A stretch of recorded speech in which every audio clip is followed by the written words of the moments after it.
அண்ணா கரீனான்னு ஒரு புக்கு படிச்சேன். அதுல கணவன் மனைவி இருப்பாங்க. அ திருமணத்துக்கு மீறி ஒருவர் வந்து மனைவி என்ன சொல்லுவான்னா, "எனக்கு காதலன் இருக்கான், நான் உன்னோட வாழப்போறேன்" அப்படிங்கிற மாரி சொல்லிருவா.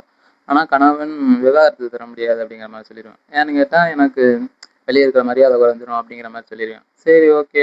அவனோட வாழ போகும்போதே காதலன் என்ன சொல்லிருவான்னா, "எனக்கு கணவன்கிற ஒரு அந்தஸ்து கிடைச்சா தான் நான் வாழ்றது கரெக்ட்டா இருக்கும்" அப்படிங்கிற மாரி அவன் நிலைப்பாடா இருக்கும். இப்ப அவ என்ன பண்றதுன்னா, காதல மட்டுமே ஒரு முழுமையா வச்சு அவங்க 2 பேரும் வாழ்ந்துகிட்டே இருக்கும்போதுமே, காதலோட ஒரு உன்னதங்கிறது கசப்புங்க மாரி போய் முடிஞ்சிரும். அதுக்கப்புறம் கசப்பு அப்படிங்கிற நிலைய போய் எட்டிரும். அப்புறம் அவ காதலன்ட்டயும் ஒழுங்கா வாழ முடியாது. ஒரு திருமணங்கிற உறவு இல்லாதனால காதலன்ட்டயும் அவ்வளோ பெருசா இருக்க முடியாது. 2 பேத்துக்குமே ஒரு சண்டை அந்த மாரி வந்துகிட்டு இருக்கும்.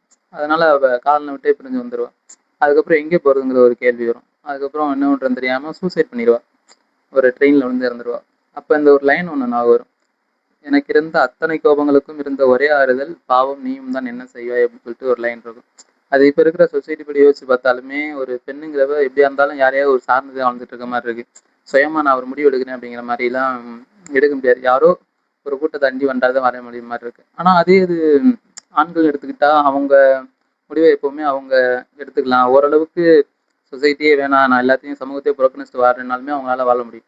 ஆனா பெண்களுக்கான அந்த உரிமை இருக்காது. எப்படியாவது ஏதோ ஒரு கூட்டத்தையோ, யாரோ ஒரு ஆள சார்ந்து வாழணும். சுயமா எந்த முடிவுமே எடுக்க முடியாது. இவங்க குடுக்குறதுல இருந்து இப்ப யாரையோ நம்பி வாழ்றாங்கன்னா, அவங்க ஒரு பவுண்டரிஸ் வச்சுக்கிருவாங்க. அதுக்குள்ள தான் அவங்க ஒரு முடிவுமே எடுத்துட்டே இருக்க முடியும். அதே மாரி இப்போ பெண்கள் எங்கள ஏமாத்திட்டாங்க, கொஞ்சம் ஒரு அநீதி பண்ணிட்டாங்க அப்படிங்கிற மாரிலாம் யோசிச்சு பார்க்கும்போது, இந்த லைன் வரும்போது, நமக்கு அது ஒரு ஆறுதல் குடுக்கும். "அத்தனை கோபங்களுக்கும் எனக்கு இருந்த ஒரே ஆறுதல், பாவம் நீயும் தான் என்ன செய்வான்னு" சொல்லிட்டு. அதே மாரி குடும்பஸ்தன் படத்துல அவ வந்து பிரசவ வலியில இருக்கும்போது, "கொஞ்சம் பொறுத்துக்கம்மா, பொறுத்துக்கம்மா" அப்படி சொல்லிட்டு இருக்கும்போது, அவ சொல்லுவா, "1000 வருஷம் பொறுத்தாச்சு, இனிமேலாம் பொறுக்க முடியாது" அப்படிங்கிற மாரி சொல்லும்போது, சடனா இது சமூகத்தவே பார்த்து ஒரு கேள்வி எழுப்புற மாரி இருக்கும்.